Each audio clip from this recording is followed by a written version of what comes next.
Bon, j'ai l'impression qu'il y en a 2-3 qui ont peut-être raté l'info, mais en fait, on s'en fout complètement de savoir qui Macron va nommer Premier ministre. Ça n'a vraiment aucun intérêt. Petit récap, le 7 juillet, il y a eu le second tour des législatives et, à la surprise générale, c'est le nouveau Front Populaire qui a gagné. Trop stylé, mais aussi un peu problématique. Parce que le nouveau Front Populaire, il a pas réussi à avoir une majorité franche. C'est con ça! Et du coup, à partir de là, tout le monde a fait comme si la situation était très compliquée. Sauf que concrètement, il y a que 3 issues possibles. Première option, Macron reconnaissait la victoire du nouveau Front Populaire et nommait la première ministre voulue par la gauche. Ça, on sait maintenant que ça n'arrivera pas, puisque le 26 août, Macron a dit dans un communiqué qu'il ne nommerait pas de ministre issu du NFP. Ça nous amène à la deuxième option. Le gouvernement démissionnaire de Macron, il reste et il gouverne quand même. Normalement, c'est impossible, mais on a appris que Macron avait demandé une note au secrétariat général du gouvernement pour voir s'il n'y avait pas moyen de continuer à rester en place même en ayant perdu. Donc l'hypothèse du gouvernement démissionnaire, elle est pas tout à fait hors de la table, mais elle reste quand même très improbable. Vous imaginez, ça voudrait dire un gouvernement à la limite de la légalité avec l'intégralité à la fois des oppositions et du pays contre lui. Ça fait beaucoup là, non? Ce serait une poudrière. Reste la dernière option. Macron nomme un premier ministre avec des idées proches de son camp,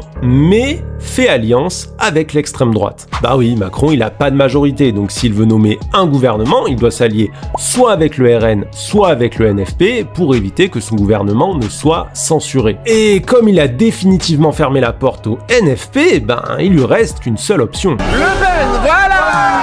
Attention, ça veut pas forcément dire qu'on aura des ministres RN, ça peut aussi être une alliance tacite. En gros, le gouvernement c'est des macronistes, mais les idées et les lois qui passent sont celles du RN, tout simplement pour éviter la censure. Donc, quand tous les médias nous font un feuilleton pour savoir qui sera le Premier ministre, est-ce que ce sera Xavier Bertrand? Est-ce que ce sera Bernard Cazeneuve? En fait, on s'en fout. Ça changera rien, ce sera juste un prête-nom qui devra se plier à toutes les exigences de l'extrême droite. Je suis une serpillière, voilà ce que je suis maintenant. Donc ne vous laissez pas piéger par les diversions. Depuis que Macron a fermé la porte au NFP, la nomination du Premier ministre n'a plus aucune importance. Ce qui compte maintenant, c'est comment on va résister face à l'alliance objective du néolibéralisme et de l'extrême droite. Et ça va passer par les mobilisations sociales, ça va passer par la rue, et ça commence le 7 septembre. Bon révolte!